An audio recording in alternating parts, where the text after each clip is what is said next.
الحمد لله الحمد لله رب العالمين الصلاة والسلام على رسوله الأمين وعلى آله وأصحابه أجمعين أما بعد فقد قال الله تعالى أعوذ بالله من الشيطان الرجيم بسم الله الرحمن الرحيم شهر رمضان الذي أنزل فيه القرآن هدى للناس وبينات من الهدى والفرقان فمن شهد منكم الشهر فليصم ومن كان مريضا أو على سفر فعدة من أيام أخر يريد الله بكم اليسر ولا يريد بكم العسر ولتكملوا العدة ولتكبروا الله على ما هداكم ولعلكم تشكرون صدق الله العظيم رب اشرح لي صدري ويسر لي امري واحلل عقدة من لساني يفقهوا قولي رب زدني علما ربنا زدنا علما وحلما وفهما والحقنا بالصالحين ربنا تقبل منا انك انت السميع العليم. معزز و محترم حاضرین، السلام علیکم ورحمۃ اللہ وبرکاتہ. رمضان المبارک کے اس دوسرے جمعہ کے موقع پہ ایک آیت کریمہ 185 آیت نمبر سورۃ البقرہ کی آپ کے سامنے پڑھی گئی. اس آیت کریمہ کی روشنی میں ہم تھوڑا سمجھنے کی کوشش کریں گے کہ یہ مہینہ کس قدر عظمتوں، رحمتوں اور برکتوں کا مہینہ ہے، جس مہینے کے بارے میں خود اللہ کا ارشاد ہو، جس کے بارے میں کوئی شک و شبہ کی گنجائش نہیں. اللہ کا ارشاد ہوتا ہے شہر رمضان، رمضان کا مہینہ ہے یہ. شہر رمضان، وہ مہینہ ہے یہ جو رمضان کا مہینہ ہے. یہ وہ مہینہ ہے الذی انزل فیہ القرآن، جس میں قرآن اتارا گیا. وہ قرآن جس کے بارے میں فرمایا ہدی للناس وبینات من الہدی والفرقان، یہ لوگوں کے لیے ہدایت ہے اور بینات ہے، بالکل روشن ہے، واضح کر دینے والا، ہدایت کو گمراہی سے الگ کر دینے والی کتاب ہے. اور یہ فرقان ہے.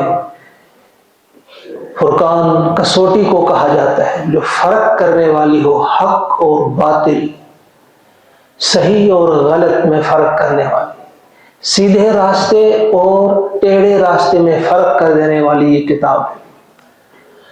لہذا فمن شہد منکم الشہر فلیصم، لہذا تم میں سے جو بھی اس مہینے کو پائے فلیصم، اس کے روزے رکھے. البتہ فمن کان منکم مریضا او علی سفر، اب اگر کوئی مریض ہو یا سفر میں ہو، فعدۃ من ایام اخر، تو وہ یہ گنتی بعد میں پوری کر لے. کیوں؟ اس لیے کہ یرید اللہ بکم اليسر، اللہ تعالیٰ تمہارے ساتھ آسانی کرنا چاہتا ہے. ولا یرید بکم العسر، اللہ تعالیٰ تمہارے ساتھ تنگی یا سختی نہیں کرنا چاہتا. وَلِتُكَبِّرُوا اللَّهَ عَلَى مَا هَدَاكُمْ، اور تاکہ تم تکبیر کر سکو، بڑائی بلند کر سکو اللہ کی اس ہدایت پر جو اس نے تمہیں عطا کی.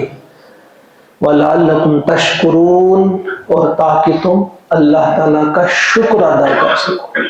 یہ مختصر سا ترجمہ یا ترجمانی ہے اس ایک آیت کریمہ کی۔ اب تھوڑا سا ہم غور و فکر کریں گے اس بات پہ کہ یہ رمضان المبارک جو ہے یہ مہینہ، اس کا اور قرآن کے ساتھ کیا اتنا گہرا تعلق ہے، اور پھر روزے کا اس کے ساتھ کیا تعلق ہے۔ اللہ تعالیٰ کی طرف سے جو بھی پیغام اترا ہے وہ اسی مہینے میں اترا ہے۔ تورات، انجیل، زبور اور صحف ابراہیم علیہ السلام کے صحیفے، یہ سب رمضان المبارک ہی میں نازل ہوئے ہیں۔ ایک چیز یہ خیال رہے کہ کس قدر عظمتوں والا یہ مہینہ ہے۔ دوسرا نقطہ یہ کہ روزے کا اس کے ساتھ کیا تعلق ہے۔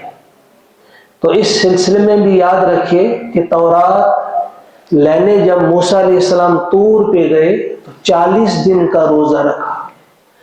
عیسیٰ علیہ السلام کو بیابان میں 40 دن کے روزے رکھنے پڑے جس وقت انجیل انہیں دی گئی۔ پیارے نبی صلی اللہ علیہ وسلم غار حرا میں اعتکاف میں تھے اور روزے سے تھے جب ان پر قرآن اتارا گیا۔ تو یہاں سے آپ خود ہی اندازہ کر سکتے ہیں روزہ اور قرآن یا روزہ اور رمضان، ان کا کتنا گہرا تعلق ہے۔ لہذا ہم سب کو چاہیے ٹھیک طرح سے اپنے آپ کو یہ بات سمجھا دیں کہ اگر آج ہم روزے سے ہیں تو یہ انتہائی کرم ہے اللہ کا کہ اس نے ہمیں یہ توفیق عطا فرمائی کہ اس مہینے میں ہمیں زندہ رکھا، اور پھر یہ توفیق بھی عطا فرمائی کہ ہم نے روزہ رکھا۔ بہت سارے ہوں گے اور بھی جو اللہ کے ماننے والے ہوں گے، جو پیارے نبی صلی اللہ علیہ وسلم کے ماننے والے ہوں گے، لیکن کوئی بہانہ بنا کر یا معمولی کسی تکلیف کی وجہ سے وہ اس بہت بڑی چیز سے محروم رہ جاتے ہیں۔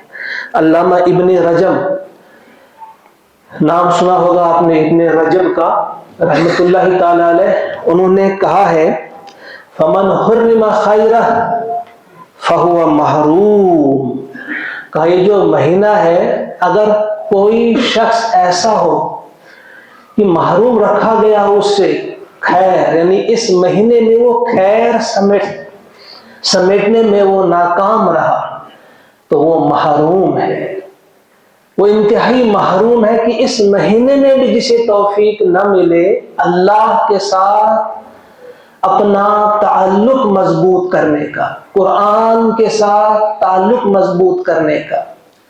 یہ آپ سب جانتے ہیں کہ یہ روزے کے جو مقاصد ہیں ان میں سے اہم ترین مقصد، بلکہ واحد مقصد بھی اگر ہم کہیں گے وہ تقویٰ ہے، اور تقویٰ جو ہے بغیر قرآن کے حاصل نہیں ہو سکتا۔ اگر قرآن کے علاوہ کہیں اور سے کسی نے ہدایت تلاش کرنے کی کوشش کی کہ میں تقویٰ کیسے حاصل کروں، قرآن کو چھوڑ کر کسی اور کتاب کو پڑھ کر، کسی اور شخص کو پوچھ کر، کسی اور جگہ سے ہدایت تلاش کرنے کی کوشش کی، تو اللہ کے نبی علیہ السلام فرماتے ہیں فَمَنِ ابْتَغَى الْهُدَىٰ فِي غَيْرِهِ أَضَلَّهُ اللَّهُ، اللہ تعالیٰ اس کو گمراہ کر کے رکھ دے گا جو قرآن کے علاوہ کہیں اور سے ہدایت تلاش کرے، کہیں اور سے کوئی اور راستہ ڈھونڈے تقویٰ اختیار کرنے کا، اللہ کی خوشنودی حاصل کرنے کا۔ تو یہ ہمیں ہمارے ذہن میں رہے، اس سے بڑا محروم شخص کوئی نہیں جو اس مہینے میں بھی بھلائیوں سے محروم رہا۔ تو صوم کے سلسلے میں ایک دو باتیں پھر ہم آگے چلیں گے۔ یہ ذہن میں رہے کہ یہ صوم جو ہے رکنے کو کہا جاتا ہے، ہم نے رکنا ہے۔ کس چیز سے ہم رکتے ہیں؟ آپ سب جانتے ہیں صبح سے شام تک ہم کھا نہیں سکتے، کھاتے نہیں ہیں، پیتے نہیں ہیں، اور پھر قضاء شہوت جو ہے، شہوت پوری کرنے سے، نفسانی خواہشات کو پوری کرنے سے ہم رک جاتے ہیں۔ یہ تو اس کا ایک ظاہری پہلو ہے، ہمیں ٹھیک طرح سے جان لینا چاہیے۔ ہر چیز کا ایک ظاہری پہلو ہوتا ہے، ایک باطنی پہلو۔ اس طرح انسان کا بھی ظاہر بھی ہے باطن بھی ہے، اسی طرح سے روزہ جو ہے اس کا بھی ظاہر بھی ہے باطن بھی ہے۔ ٹھیک طرح سے آپ سمجھیں اس بات کو۔ ظاہر تو اس کا یہی ہے کہ صبح سے شام تک آپ بالکل بھی نہ کچھ کھائیں نہ پئیں، اور نہ آپ اپنی بیوی کے پاس جائیں، قضاء شہوت سے بھی آپ کو رکنا ہے۔ یہ اس کا ظاہری پہلو ہے، اور اس کا ایک باطنی پہلو بھی ہے۔ وہ کیا ہے کہ یہ صرف کھانے پینے سے رک جانے کا نام ہی نہیں، بلکہ آنکھوں سے کچھ برا نہ دیکھا جائے، کانوں سے کچھ برا نہ سنا جائے، زبان سے کچھ غلط نہ بولا جائے، ہمارے ہاتھ، ہمارے پیر، ہمارا سرمایہ یہ کسی غلط جگہ پہ استعمال نہ ہو۔ یہ ساری چیزیں اس میں آتی ہیں، یہ اس کا باطنی پہلو ہے۔ اب اگر ایک شخص ظاہری طور سے بالکل روزے سے ہے، ظاہری انداز سے بالکل کھاتا پیتا نہیں ہے، بالکل بھی قضاء شہوت کی بات نہیں کرتا، اس اعتبار سے بالکل ٹھیک ہے اس کا روزہ، لیکن باطنی طور سے یہ مختلف قسم کی فسادات میں مبتلا ہے، چاہے آنکھوں کا فساد ہو، زبان کا ہو، کان کا ہو، تو آپ کیا کہیں گے اسے؟ کیا اس کا روزہ قبول ہوگا؟ کیا اس کا روزہ درست ہوگا؟ اللہ کے ہاں مانا جائے گا؟ تو یہاں ٹھیک طرح سے آپ ایک مثال کے ذریعے سمجھیے کہ بظاہر ایک چیز اچھی نظر آنے والی ہے، ضروری نہیں کہ وہ اندر سے بھی اچھی، وہ درست ہو۔ جیسے ایک انڈا ہے، آپ کے سامنے ایک انڈا ہے، بالکل درست ہے، اچھی حالت میں ہے، آپ دیکھ کر کہہ سکتے ہیں بہت اچھا ہے، لذیذ ہوگا، یہ ہوگا، وہ ہوگا۔ لیکن اگر وہ خراب ہو، اگر وہ سڑا ہوا ہو، راٹن ایگ جسے آپ کہتے ہیں، جب آپ اسے توڑیں گے اندر سے بدبو آئے گی، وہ گندی چیز ہوگی، وہ قابل قبول نہیں ہوگی۔ یا تو گاند پھول وننچو، اگر ہم نے بھی روزے کے سلسلے میں یہی کیا کہ باہر سے تو بالکل ٹھیک ٹھاک نظر آتا ہے، لیکن اندر سے وہ وہی اسی راٹن ایگ کی طرح ہو، اسی سڑے ہوئے انڈے کی طرح ہو، تو یہ روزہ کیسے قبول ہو سکتا ہے؟ کیسے یہ اللہ تعالیٰ اس کو پسند فرما سکتا ہے؟ اسے وہ پسند نہیں کرے گا۔ لہذا ٹھیک طرح سے اپنے آپ کو سمجھانی ہے یہ بات، کہیں ایسا نہ ہو کہ ہمارا روزہ بھی اسی سڑے ہوئے انڈے کی طرح روزہ ہو، نہیں، بلکہ یہ ٹھیک روزہ ہو جسے اللہ تعالیٰ قبول فرمائے۔ تو یہ روزے کے سلسلے میں مختصر سی گفتگو میں نے آپ کے سامنے کی کہ ہمارا روزہ سلسلے میں ہم نے کیا دیکھنا ہے۔ شہر رمضان الذی انزل فیہ القرآن، آغاز ہی میں جب یہ آپ سب جانتے ہیں 2 ہجری میں یہ روزے ہم پر فرض کیے گئے، پچھلی جمعہ پہ میں نے اس کی وضاحت کی تھی، 2 ہجری کو یہ فرض ہوئے۔ حضور علیہ السلام جب ہجرت کر کے مکہ سے مدینہ چلے گئے تو 18 مہینے کے بعد یہ روزے فرض ہوئے۔ تو اس میں جو اس کے مقاصد جو ہیں، یعنی سب سے اہم چیز جو ہوتی ہے کہ ہر چیز کے پیچھے ہم نے دیکھنا ہے کہ اس کے پیچھے مقصد کیا ہے، کسی بھی کام کا جو ہے مقصد کیا ہے۔ اگر ہمیں یہ معلوم ہی نہ ہو کہ ہم روزہ کیوں رکھ رہے ہیں، تو یہ وہی ہوگا المتعبد بلا فقہ کالحمار فی الطاعون، بغیر سوچے سمجھے عبادت کرنے والا وہی جنگلی گدھے کی طرح ہے یا کونہو کے بیل کی طرح ہے، وہ اسے معلوم نہیں کہ میرا مالک کیوں گھماتا ہے مجھے اس چکی کے آس پاس۔ تو اس کے مقاصد جو بیان کیے گئے ہیں، 3 مقاصد اہم ہیں، ان کی طرف ہم توجہ کریں گے آج انشاءاللہ۔ 3 مقاصد اس کے ہمیں کہے گئے ہیں، کس وجہ سے ہم نے رکھنا ہے۔ ایک تو واضح پہلے ہی آیت میں کہا گیا ہے لعلکم تتقون، تاکہ تمہارے اندر تقوی آ جائے۔ پھر اس والی آیت میں شہر رمضان الذی انزل فیہ القرآن، اس میں کہا گیا ہے وَلِتُكَبِّرُوا اللَّهَ عَلَى مَا هَدَاكُمْ وَلَعَلَّكُمْ تَشْكُرُونَ۔ یہاں ایک تو تکبیر کی بات کہی گئی ہے، اور تیسری بات جو کہی گئی ہے شکر کی بات کی گئی ہے۔ 3 چیزیں ہیں یہ، اگر آپ غور کریں گے تو تقوی کے اندر یہ تینوں چیزیں خود ہی آ جاتی ہیں، لیکن اگر الگ الگ بات کہی گئی ہے تو اس کے بھی وجوہات ہوتے ہیں۔ یہ بات ہمارے ذہن میں اتارنے کے لیے ایک آیت کو دوسری آیت خود ہی وضاحت کرتی ہے، اس کو تفسیر بالقرآن کہتے ہیں۔ قرآن کی بہترین تفسیر قرآن ہی ہے. ایک آیت کی تفسیر دوسری آیت کرتی ہے، یعنی اس کو کھولتی ہے. تفسیر کیا ہوتا ہے؟ فسر کسے کہتے ہیں؟ کھولنا. یعنی ایک بات اگر کہی گئی کہیں تو دوسری جگہ اس کو کھول کر کہا گیا ہے تاکہ ہمارے سامنے ٹھیک طرح سے یہ بات ہمارے ذہن میں بیٹھے.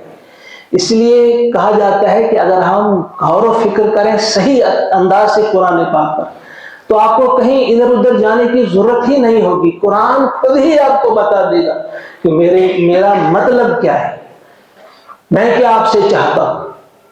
تو پہلے آپ تقویٰ کی بات لیجئے. آپ تقویٰ کیا ہوتا ہے؟ لعلکم تتقون کہا ہے اللہ تعالیٰ نے. روزہ اس لیے فرض کیا ہے تاکہ تمہارے اندر تقویٰ آ جائے. تقویٰ کیا ہوتا ہے؟ یہ لفظ جو ہے اس کے معنی ہوتے ہیں بچنے کے. جب ہم پڑھتے ہیں، کچھ لوگوں نے لکھا ہوگا، آپ دیکھا ہوگا، آپ پڑھتے ہیں، آپ بچنا کیا، کسی نے لکھا ہوگا گناہوں سے بچنا، جہنم کی آگ سے بچنا، اللہ تعالیٰ کی ناراضگی سے بچنا. بچنا جب اس کا مطلب ہے تو یہی اس کے مطلب ہے، اللہ کی نافرمانی، اللہ اور اللہ کے رسول علیہ السلام کی نافرمانی سے بچنا، جہنم کی آگ سے بچنا، گناہوں سے بچنا. تو اس پر بھی جب ہم غور کریں گے بات ایک ہی بنتی ہے. اس لحاظ سے کچھ مفسرین نے اس کا جو ترجمہ کیا ہے، اس کا معنی جو بیان کیا ہے، انہیں کہا اس کا مطلب یہ ہے کہ چوکنا رہنا. چوکنا رہنا یعنی ہر وقت مستعد رہنا کہ کہیں اللہ کی نافرمانی نہ ہو، کہیں اللہ اور اللہ کے رسول کی نافرمانی کرتے ہوئے گناہ کے مرتکب ہم نہ ہو اور اس کی وجہ سے جہنم کا جو آگ ہے اس کا ایندھن نہ ہم بنے.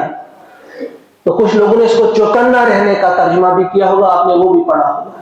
لیکن جب آپ غور کریں گے ایک ہی بات ہے یہ. اگر ایک شخص ہے وہ کسی جنگل میں، اس کو رات لگ گئی، سو گیا. جب وہ کسی خوفناک جگہ پہ سو جاتا ہے تو رات کو اگر تھوڑی سی سرسراہٹ بھی کہیں ہوتی ہے وہ ہوشیار ہو جاتا ہے کہ کہیں یہاں سے سانپ تو نہیں آ گیا، کہیں یہاں سے شیر تو نہیں آ گیا، کوئی درندہ تو نہیں آ رہا ہے. وہ بڑا ہوشیار رہتا ہے، چوکنا رہتا ہے کیونکہ وہ خوفناک جگہ پہ ہوتا ہے. تو تقویٰ کو آپ یہی سمجھیے کہ آپ بالکل ہوشیار رہتے ہیں، چاق و چوبند رہتے ہیں، بات کرتے ہوئے کہیں اللہ اور اللہ کے رسول کی ناراضگی والی بات تو نہیں نکل گئی، دیکھتے ہوئے کہیں اللہ اور اللہ کے رسول کو ہم ناراض تو نہیں کر رہے. جو چیز ہم دیکھ رہے ہیں، جو سن رہے ہیں، ہمارے قدم اگر اٹھ رہے ہیں، چل رہے ہیں، تو کہیں اللہ کی ناراضگی والا یہ راستہ تو نہیں. بس اسی کا نام تقویٰ ہے. آج دیکھیں آپ انتہائی مخلص ہیں، انتہائی خلوص کے ساتھ آپ کیا کرتے ہیں؟ اگر آپ کو کتنی بھی پیاس لگی ہو، کتنی بھی پیاس آپ کو لگی ہو، آپ چھپ کر بھی پانی کا ایک گھونٹ بھی نہیں اتارتے کیونکہ آپ مخلص ہیں اس معاملے میں کہ ہمارا روزہ قبول ہو جائے. بڑے ہوشیار ہیں آپ، کہیں اللہ کی نافرمانی نہ ہو، کہیں پانی کا گھونٹ اتر نہ جائے گلے کے نیچے. بس یہی عام زندگی میں یہ کرنا ہے کہ کوئی حرام چیز ہمارے گلے کے نیچے نہ اتر جائے، کوئی حرام چیز پر ہماری نظر نہ پڑ جائے، کسی حرام آواز کو ہمارا کان نہ سنے. بس یہ محتاط رہنا ہے، اسی کا نام تقویٰ ہے. یہ چیز، اس کی تربیت دی جا رہی ہے اس مہینے میں. اگر ہم مخلص ہوں گے، واقعی ہم بچنا چاہتے ہوں گے اللہ کی ناراضگی سے، اللہ کے عذاب سے، تو کیا ہوگا؟ آج کے بعد بھی ہم اس چیز کو جاری رکھیں گے. اس قدر قوت ہمیں ملے گی، وہ طاقت ہمیں ملے گی، وہ صلاحیت ہمارے اندر پیدا ہوگی کہ آج کے بعد باقی 11 مہینوں میں بھی ہم اللہ کی ناراضگی سے بچیں گے. تو یہ تقویٰ کے بارے میں مختصر، اور وہ والی تشریح جو آپ سب جانتے ہیں، حضرت ابی بن کعب سے جو پوچھا تھا فاروق اعظم نے تقویٰ کیا ہوتا ہے، تو انہوں نے شارٹ میں سمجھائی تھی شاندار مثال کے ذریعے. کیا آپ کا گزر اس راستے سے ہوا ہے، ایسے راستے سے کہ دونوں طرف سے کانٹے دار جھاڑیاں ہوں؟ کہا ہاں. کیا کرتے ہو آپ؟ تو اس وقت میں کپڑے سمیٹ کر چلتا ہوں کہ کہیں دائیں یا بائیں میرے کپڑے کانٹوں کے ساتھ نہ الجھ جائیں. تو کہا بس یہی تقویٰ ہے. کس طرح سے کس شاندار مثال کے ذریعے فاروق اعظم جیسے جلیل القدر صحابی، یعنی وہ بھی اس تہمے تھے دیکھتے تھے کہ اصل معنی اس کے کیا ہے. حالانکہ وہ عرب تھے، جانتے تھے تقویٰ کیا ہوتا ہے، لیکن مزید سمجھنے کے لیے، غور و فکر کرنے کے لیے، تدبر اسی کو کہتے ہیں. ہم نے اگر ایک بار کہیں قرآن پاک پڑھا، اب ایسے پڑھو ایسے آپ چھوٹی والا ایسے پڑھنے کی، ایک بار کہیں کسی کا ترجمہ پڑھا ہوگا، اسے غور و فکر تدبر سے نہیں کہتے. تدبر کی مثال فاروق اعظم سے لیجئے کہ جاننے والے ان کے بارے میں حضور نے فرمایا میرے بعد اگر کوئی نبی ہوتا تو کون ہوتے؟ لکان عمر ولکن لا نبی بعدی. وہ بھی اپنے ساتھی سے پوچھتے ہیں تقویٰ کیا ہوتا ہے. بار بار وہ تدبر کر رہے تھے اور پھر اس نتیجے پہ پہنچے. تو پہلی چیز یہ ہم یاد رکھیں گے کہ تقویٰ ہمارے اندر آ جائے، روزوں کا مقصد پورا ہوگا. روزوں کا مقصد ایک یہی ہے. دوسرا جو مقصد کہا ہے اسی آیت میں وَلِتُكَبِّرُوا اللَّهَ عَلَى مَا هَدَاكُمْ، تاکہ تم تکبیر کر سکو، یعنی اپنے رب کی، جس کو ایک اور جگہ فرمایا اللہ تعالیٰ نے وَرَبَّكَ فَكَبِّرْ، اپنے رب کی بڑائی کا اعلان کرو. یعنی اعلان کرو، بتاؤ کہ رب بڑا ہے، اللہ بڑا ہے، کوئی اور بڑا نہیں. تو اس کا اعلان ہم نے زبان سے بھی کرنا ہے، اس میں شک نہیں. عید کے دن تو اسی لیے ہم تکبیر کہتے ہیں، لیکن اس کے علاوہ ہماری زندگی یہ بتائے، ہمارے اعمال یہ بتائیں کہ ہم اللہ کو بڑا مانتے ہیں، کسی اور کو نہیں، اپنے نفس کو نہیں، رسم و رواج کو نہیں، اپنے کسی رشتہ دار کو نہیں، ہم کسی کو بڑا نہیں مانتے. بڑا اگر ہے تو اللہ ہے.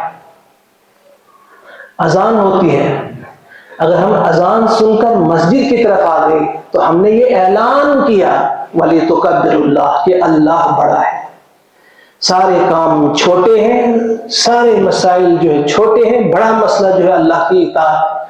آپ آ گئے مسجد، اگر مسجد کی طرف آنے کے بجائے آپ نے گھر کا رخ کیا، گویا آپ نے اعلان کیا کہ میرا نفس بڑا ہے، میری مرضی بڑی ہے، میرا فلاں کام بڑا ہے، میری فلاں اپوائنٹمنٹ ہے فلاں جگہ وہ بڑی ہے، اللہ بڑا نہیں ہے. یہ ہے روزے کا مقصد کہ آپ اپنے آپ کو آج سمجھانے میں کامیاب ہو جائیں کہ اللہ بڑا ہے. یہ نماز کی ایک مثال ہے. اسی طرح سے باقی عبادت، زکوٰۃ کا مہینہ ہے، اس میں آپ زکوٰۃ بھی ادا کرتے ہیں. اگر آج آپ کو معلوم ہے کہ آپ کے پاس اتنا سرمایہ ہے، سونے کی شکل میں، چاندی کی شکل میں یا نقدی شکل میں، جتنا بھی ہوگا، اس پر اگر زکوٰۃ آ جاتی ہے، اگر آپ برابر حساب کر کے اس کے بعد وہ زکوٰۃ ادا کر دیتے ہیں، گویا آپ نے اعلان کر دیا اللہ بڑا ہے، میں نے اللہ کے حکم پہ عمل کیا. ورنہ اگر آپ کہیں چلو جی چلے گا، اس سال نہیں دیں گے، اگلے سال دیں گے، کریں گے، توبہ شبہ کرو، کیسا نو. پھر آپ نے اعلان کیا کہ اللہ بڑا نہیں، آپ کا نفس بڑا ہے. بس یہی حج کی شکل میں بھی لیجیے. اگر حج آپ پہ فرض ہوا ہے، آپ جا نہیں رہے ہیں، آپ کہہ رہے ہیں دیکھتے ہیں اگلے سال، یا دیکھتے ہیں جب ریٹائرمنٹ ہوگی یہ ہوگا وہ ہوگا، نہیں. اگر آپ پہ حج فرض ہے تو فوراً آپ کو اس کی ادائیگی کی فکر کرنی ہے. اس کا مطلب آپ اللہ کو بڑا جان رہے ہیں. اب اسی طرح سے معاملات آئیے. معاملات ہیں آپ کا بھائی سے جھگڑا ہے، رشتہ دار سے جھگڑا ہے، کسی پڑوسی کے ساتھ کوئی جھگڑا ہے، کسی بھی قسم کا تنازع ہے. اللہ تعالیٰ آپ سے کہتا ہے بھائی سے محبت کر، بغض، حسد، کینہ یہ دل سے نکال دے، محبت کے ساتھ اس کے ساتھ برتاؤ کر. اگر آپ نے مان لیا اور اس کے ساتھ صلح کر لیا، آپ نے گویا آپ نے کہا اللہ بڑا ہے. اگر آپ نے صلح نہیں کی، نا بکرا تم سے صلح تم کرے فلان دو میں لے، اس نے میرے خلاف فلاں جگہ بات کی تھی، اس نے مجھے فلاں جگہ نقصان پہنچانے کی کوشش کی تھی، میں اس کے ساتھ صلح کرنے کے لیے تیار نہیں. مرن مرے بھی لیکن تم سن میری نے میں دل مزمان. اس کا مطلب میں نے کہا نفس بڑا ہے، اللہ بڑا نہیں ہے. پھر کیوں روزہ رکھتے ہیں آپ؟ کیوں بھوک سے تڑپاتے ہیں اپنے آپ کو؟ کیوں پیاس سے تڑپاتے ہیں اپنے آپ کو؟ اگر یہ بات آپ اپنے آپ کو سمجھانے میں کامیاب نہیں ہوئے اگر آج بھی آپ اپنے دلوں کو صاف کرنے میں کامیاب نہیں ہوئے، اور 1000 بار آپ نے کہا ہوگا، سنا ہوگا، سنایا ہوگا کہ شب قدر میں بھی اس شخص کی دعا قبول نہیں ہوتی جو کینہ پرور ہوتا ہے، جس کا دل کینے سے بھرا ہو، حسد سے بھرا ہو۔ باطن کی صفائی میں یہ چیز آتی ہے۔ دل کا روزہ کیا ہے؟ آپ دیکھیں کتابوں میں آپ کو ملے گا دل کا روزہ، دل کا بھی روزہ ہونا چاہیے۔ دل کا روزہ یہ ہے کہ آپ کو آخرت دنیا سے زیادہ محبوب ہو۔ دل کا روزہ یہ ہے کہ اللہ کا رسول آپ کو ہر چیز سے محبوب ہو۔ اور دل کا روزہ یہ ہے کہ آپ کے دل میں کسی کی نفرت، بغض، عداوت و کینہ، ان چیزوں سے آپ کا دل پاک ہو۔ یہ دل کا روزہ ہے۔ صرف معدے کا روزہ نہیں کہ معدے میں آپ کوئی چیز ٹھونسنے نہیں جا رہے ہیں آج، نہیں، دل کا بھی روزہ ہے۔ آپ کا اندرون، آپ کا اندر کتنا باطن آپ کا آج صاف ہو رہا ہے، چمک رہا ہے اللہ کے احکامات کے ذریعے۔ لہذا دیکھیے اپنے سے کسی کے ساتھ کوئی جھگڑا ہے، کسی قسم کا کوئی مسئلہ ہے، اور تیسری چیز یہ کہ ایک دوسرے کی آپ نے ہیلپ کر لی، کیونکہ اللہ تعالیٰ نے فرمایا اور اللہ کے رسول علیہ السلام کا یہ حکم ہے۔ پیارے نبی کا حکم سب نے سنا ہے، کئی بار سنایا گیا ہے، انصر اخاک، اپنے بھائی کی مدد کر، ظالمن او مظلوم، ظالم ہو یا مظلوم۔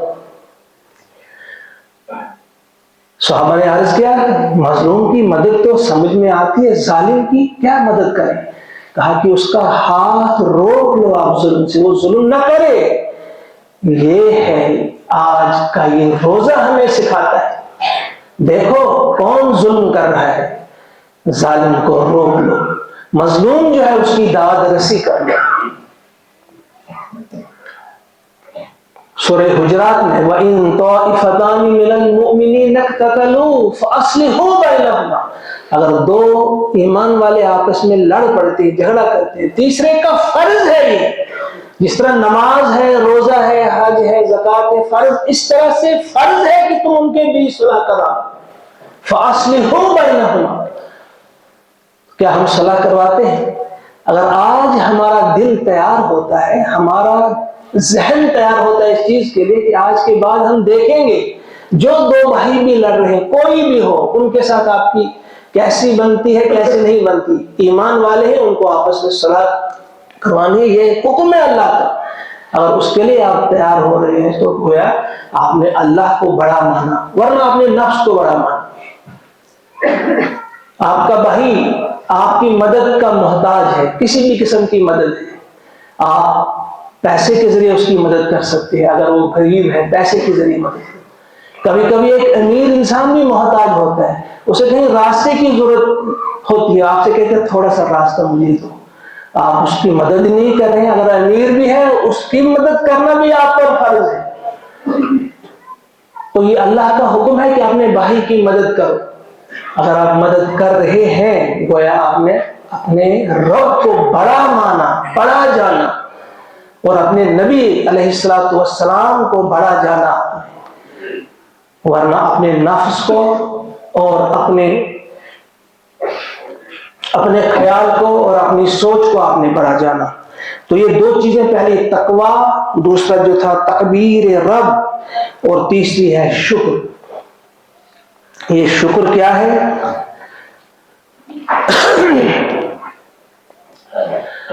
بے شمار نعمتیں اللہ تعالیٰ نے ہمیں عطا کی۔